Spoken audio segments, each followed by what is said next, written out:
In a world where finding a permanent list and training venue is harder than finding a functioning buckle on 10-year-old second-hand armor, two clubs refuse to give up. Behold the training arena of Invictus and their steadfast partners, the Knightengales, the only all-female Buhurt club in the region. They fight hard, they train hard, and they long for the day when they can end practice and not have to dismantle their entire list to make way for those dirty CrossFitters. Welcome back, everybody, to Komisch Buhurt Chronicles. I know it's been a minute, but I am back with another episode for you and some updates on my Buhurt journey. It's feast or famine up in here, and I have recently had a feast in terms of armor and new accoutrements of pain, and I am excited to share those updates with you. I've been meaning to visit one of the other major Buhurt clubs within a 3-hour drive of my home for a long time now.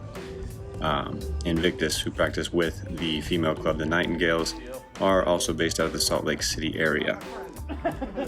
And honestly, I was just waiting until I had my own soft kit so I could actually train with them instead of just spectating. The soft kit finally arrived, and but with winter and weather and the distance, it took me a month or so after getting my soft kit before I finally made it down there officially.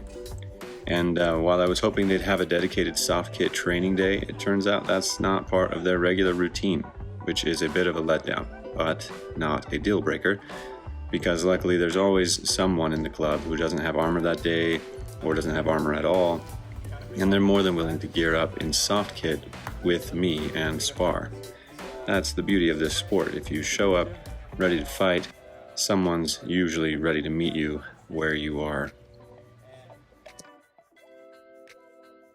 As I mentioned at the outset of this video, finding a permanent place to train can be really difficult. From the time I contacted Invictus for the very first time many months ago till now, they've changed venues a handful of times, at least 3 times.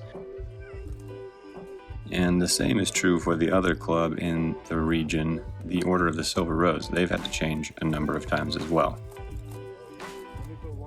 And I think that's simply because of the third rule of Buhurt Fight Club. What is the first rule? To review them real quick. The first rule of Buhurt Fight Club: you talk about Buhurt Fight Club all the time, with everyone. Anyone who will listen, seriously. Anyone with ears to hear you preach the good word of Buhurt. How else are we going to grow this epic sport? Second rule, you train wherever you can. You build your own list and you take it down time after time if you have to. Because after all, most gyms are catering to the cult of CrossFit with their pre-workout and regret. No, I'm just kidding. No shade at CrossFitters. You guys do you. If that's what makes you happy, doing burpees and pull-ups, more power to you. But as for me and my house, we gonna fight with swords and armor. Third rule, if your venue is too nice, you'll probably get kicked out soon, because rent, money, am I right? And the fourth unofficial rule of Buhurt: anytime a comrade should don a fresh, new, shiny piece of armor or brandish a new tool of pain, you rejoice as if they've just sired an heir, albeit one forged of iron and not flesh. And that's what you're seeing here, a Nightingale with a freshly completed kit of their own. Everybody is celebrating and just as excited about it as she is. All right, so you've seen the preparations, the list being built. You've seen the warm-ups, that necessary but unholy practice, where we pretend that we're limber enough to do this sport.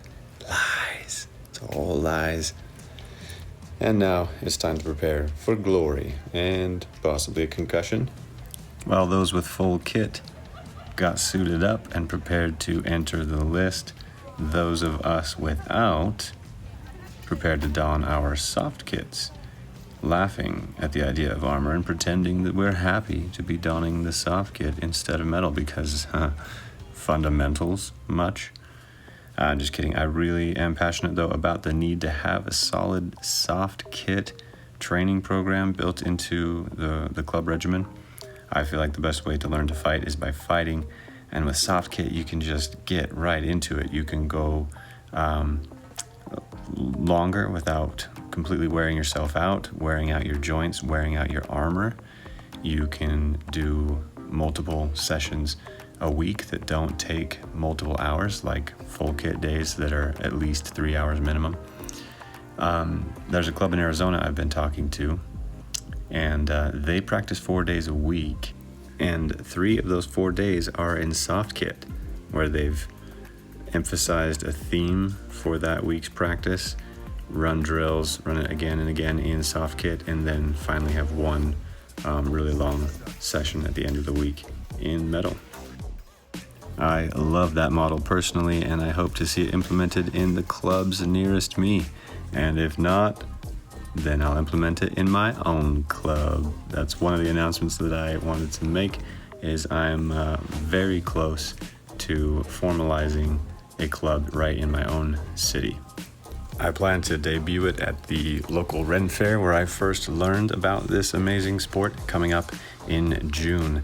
And so I'm hoping to have my backyard fully list ready as an epic training space for people who want to jump into this sport. And I'm hoping that we'll emphasize soft kit to start out. But more on that to come. For now, let's talk about this epic soft kit fighting going on, am I right? Look at me vanquishing foe after foe. I'm undefeated, unconquerable. Or is that just because I've edited out all the times I fell? Well, that's for me to know and you to find out when you meet me in the list, suckers. I'm just kidding. I definitely edited out all the times that I went down less than gracefully. But here we are, wrapping up that practice. Behold the bone-deep exhaustion present in the fighters as they doff their armor, and as we take down the list and prepare to go out to grab a bite. That was actually one of the coolest things that happened. It wasn't even in the list. It was as we were sitting around eating some dinner at about 1 a.m. One of the fighters remarked to another that they noticed their mood had seemed to shift. They were way lighter, more upbeat than when they'd first shown up late to practice. And that's really the magic of it. When you push yourself physically, you're surrounded by people who've got your back, your whole mood can shift. And that's what makes it more than just a sport. It's like therapy in steel.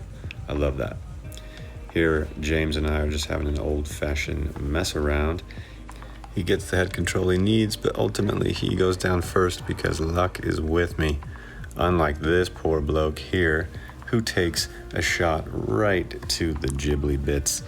He is hurting. And listen, don't be that guy, me in this case, who comes up instead of offering condolences, just gives him a lecture. Like, you nearly can't show up a train without a cup, laddie. Tap, tap, tap. I regret. But, he recovered. I saw him again at a subsequent practice. All is well. And that just about does it, guys, for this episode. Enjoy some more epic B-reel as I make my outro. Remember that if this looks fun to you and you want to experience the joy and exhilaration of battle within a list in a medieval suit of armor using real weapons, reach out. There's a simple way for you to get involved. Chances are there's a club near-ish to you, and you could start your Booherd journey today. Remember to like and subscribe so you can follow along with me as I continue this journey. As far as those updates I promised, I've had a number of items come in to further complete my kit. My battle boots and sabatons are here, my gauntlets are here, and I just got word that my limbs, my arms and my legs are finished, and they're gonna ship any day now. So pretty soon all I will be missing is my helm. I can't wait to show you and debut my first fights this summer coming up in Ren Fair season. All right, folks, Booherd is love, it's life, it's for everyone, and you can't Booherd unless you do hurt. I will see you on the next one.